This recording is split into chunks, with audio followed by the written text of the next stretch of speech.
थोड़ी देर के लिए जोश दिलाने के लिए, मोटिवेट करने के लिए, लेकिन दुनिया का रिसर्च है, मनोविज्ञान का रिसर्च है, और खासकर जो लोग स्पोर्ट्स में अगर थोड़ा बहुत भी इंटरेस्टेड हैं, स्पोर्ट्स किसी भी खेल में, वो जानते हैं, क्योंकि अभी मुझे भी पहले जानकारी नहीं थी, बट जब से मैं रनिंग में आया तो वहां वो लोग कहते हैं कि मोटिवेशन इज नथिंग। मोटिवेशन क्या है? जीरो। क्योंकि मोटिवेशन क्या करता है? कुछ समय के लिए बस आपको थोड़ा सा उत्तेजित कर देता है कि यार मैं ये कर दूंगा, मैं वो कर दूंगा। जैसे अक्सर हम लोग देखते हैं, किसी को सुना, किसी की वीडियो देख ली, तो किसी चीज की शुरुआत तो उससे हो जाती है, बट रोजाना आपको मोटिवेट कौन करे?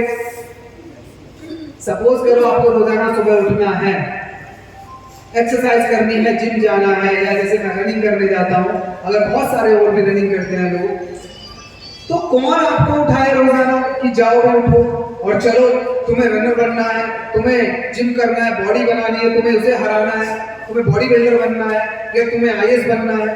कौन? नहीं, ये ज्यादा देर तक काम नहीं करता।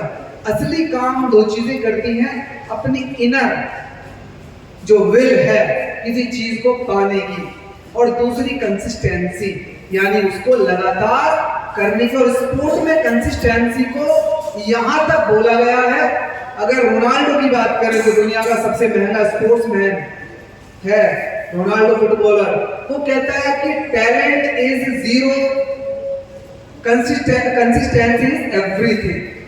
कि अगर किसी कार्य को कुछ भी लगातार करे जाओगे तो आप उसमें टैलेंट को हरा सकते हो। और वो लगातार करने की प्रेरणा कहां से मिलती है?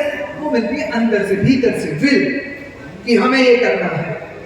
फिर चाहे मिशन की बात हो, चाहे किसी की बात हो, तो जो भीम प्रकाश जी ने समझाया कि एक टीचर की तरह, वो बहुत जरूरी है, और यही हमें समझने की जरूरत भी है। बहुत लंबा हम कार्यक्रम नहीं होगा, जैसा 4 बजे तक टाइम है, तो आगे में हमारे 2-3 वक्ता और हैं, और मैं उनसे रिक्वेस्ट भी करूंगा कि वो ज्यादा समय न लें। भीम प्रकाश जी हमारे मुख्य वक्ता भी थे, और उनको समय देने की हमारी रिस्पॉन्सिबिलिटी भी थी।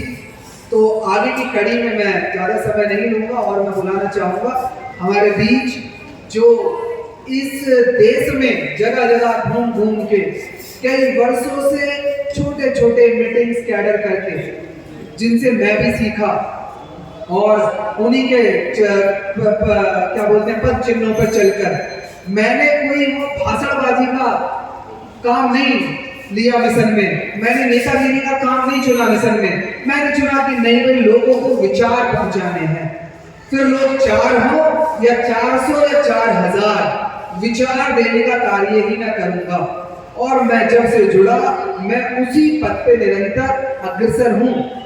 कोई लोग कुछ भी कहे, मुझे उसकी परवाह कभी नहीं होती, क्योंकि उन्हें भी कभी नहीं होती परवाह। मैंने देखा 40 साल से, 30-35-40 साल से वो कर रहे हैं, और 10 साल से मैं भी जानता हूं, उनके चेहरे पे मुझे कभी मायूसी नहीं मिली।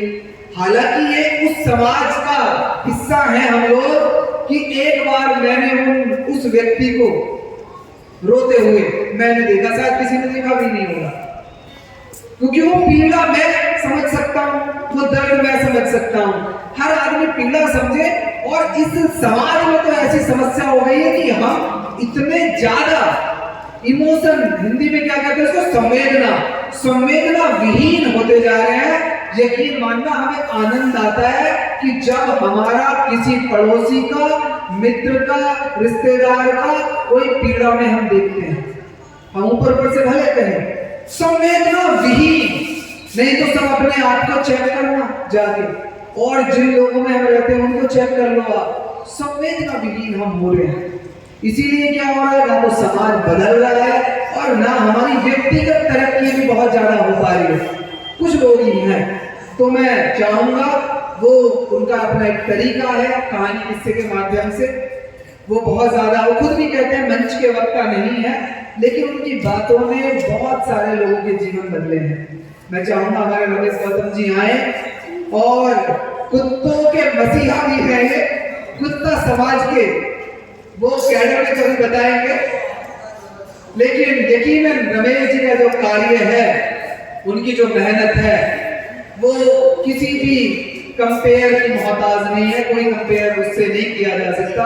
और बहुत सारे लोग, मैं इसलिए भी कह रहा हूँ, आप भले यहाँ पे हैं, सब लोग जानते हैं पहले से, लेकिन बहुत सारे लोग रमेश जी को करीब से नहीं जानते, मैं करीब से जानता हूँ। बहुत सारे लोगों को ये गलतफहमी भी हो गई कि जो समाज में काम कर रहे हैं उन्होंने समाज का पैसा लूट लिया है। बहुत सारे इस चीज पे ये भी कह कि हिसाब, अरे पैसा तो है नहीं, हिसाब लाए, पैसा आया नहीं और हिसाब, और जो कम पड़ेगा तो उसे कौन देने आएगा? तो बहुत सारे लोगों ने नेताओं को नहीं देखा जो लूट के खा गए, समाज का जो काम कर रहे हैं, अगर वो 2 रोटी भी खा रहे हैं तो लोगों ने ये बना लिया कि अच्छा। तो मैं ये चीज भी बताने में मैं संकोच नहीं करूंगा, मैं बहुत साफ, मुझे किसी से कोई कभी लालच नहीं रहा। और अब तो पता नहीं चीजें अंदर इतनी बदलती जा रही है, बाहर तो बदली, मुझे बिल्कुल किसी से कोई भी गुरेज, कोई परहेज, कोई ईर्ष्या, कोई निंदा ना फर्क पड़ता, ना मुझे किसी से वो है। मैं बता दूं 50 गज का मुश्किल से मकान है रमेश जी का। बहुत सारे लोगों ने क्योंकि रोए, उसी कारण से वो लोगों ने इतना ज्यादा दुष्प्रचार किया, नहीं कुछ चीजें बतानी जरूरी है। 50 गज का मकान है, 2 मंजिला, 2 भाई हैं ये, उनके 4 बच्चे हैं। रमेश जी की सिर्फ एक लड़की थी, उसकी शादी हो गई, वो शादी भी सब आप लोगों ने की है।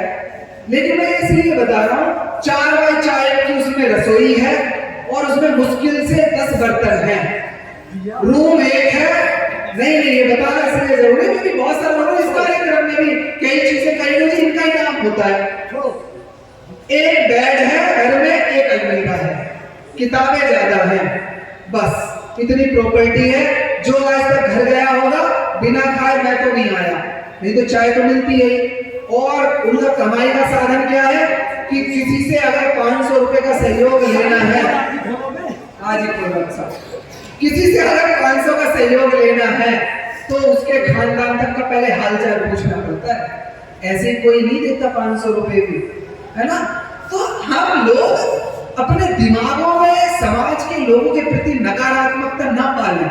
इससे मैं बता रहा हूं, इनका या मेरा या किसी काम करने वाले का नुकसान नहीं होगा। इससे क्या होगा, अगर लोग सपोर्ट नहीं करेंगे तो क्या होगा। मैं अपना स्कूल चलाता हूँ, नौकरी छोड़ के आया, कल को 20 लाख की नौकरी ज्वाइन कर सकता हूँ, इतना टैलेंटेड हूँ मैं। 15 लाख की छोड़ के आया था, दिनों में नहीं तो कोई पूछ ले, हवाबाजी मैं करता नहीं, कल को ज्वाइन कर लूंगा, अभी इंटरव्यू दूंगा, पास करूंगा। लेकिन मुझे संतुष्टि किसमें मिल रही है, अपना स्कूल है, अपने पास व्यवस्था है बढ़िया, पत्नी बैठे हैं उधर, मर्यादा सब जानते हैं, पूरे देश में लोग जानते हैं, वो भी नौकरी छोड़ के आए हैं सरकारी, हल्के बारे हम है भी नहीं, है ना।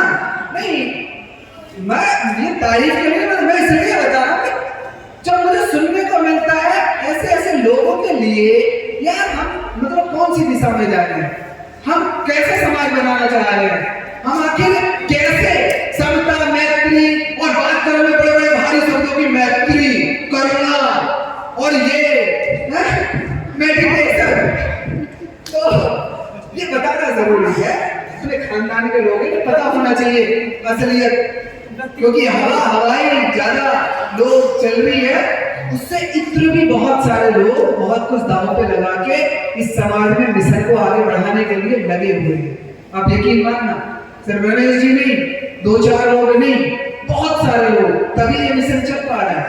तो आप लोग एक सकारात्मक तरीके से अपने अपने क्षेत्रों में जरूर सपोर्ट करें ऐसे लोगों को।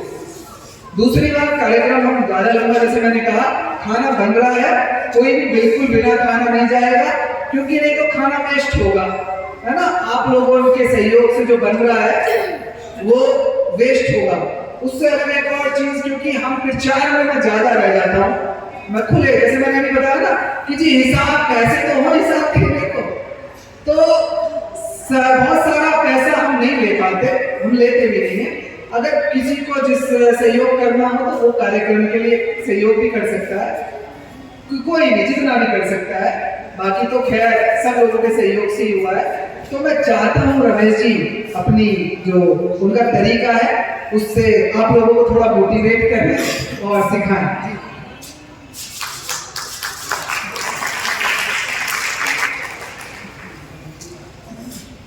मैं तो सबसे पहले ये पूछना चाहूँगा संदीप भाई, ये